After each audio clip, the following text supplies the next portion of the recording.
Shalom, I'm Rabbi Daniel Zucker of Temple Hatikvah in Flanders. We normally think of the traditional rabbinic Judaism as being patriarchal and very much male-oriented. But a statement by the sages of the Talmud based on this week's Torah text would seem to show another side of the rabbis of antiquity. Babylonian Talmud Sota 11b records the following statement: B'yischar nashim tzidkaniot shahayu ba'oto hador Nig'alu Yisrael miMitzrayim. Because of the righteous women that were in that generation, Israel was redeemed from Egypt.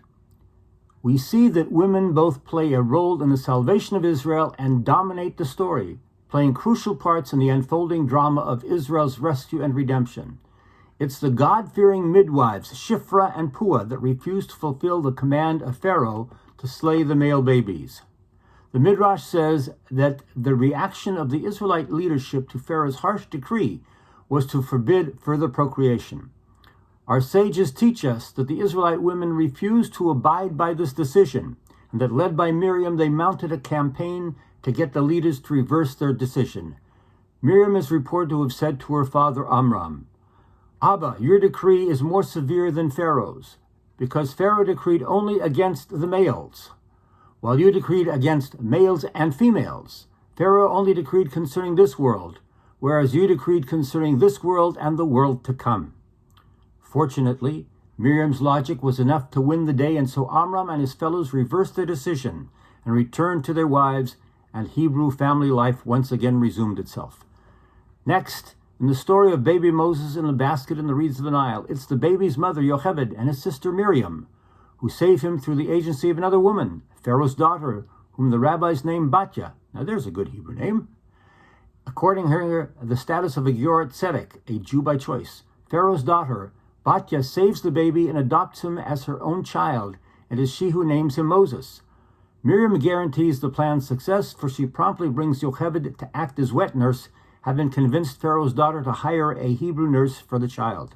Through this connection of Moses with his mother, he will continue to identify as a Hebrew, even while reared in the court of Pharaoh. In modern terminology, we would say that Moses' preschool education was 100% Jewish, thanks to his mother and sister.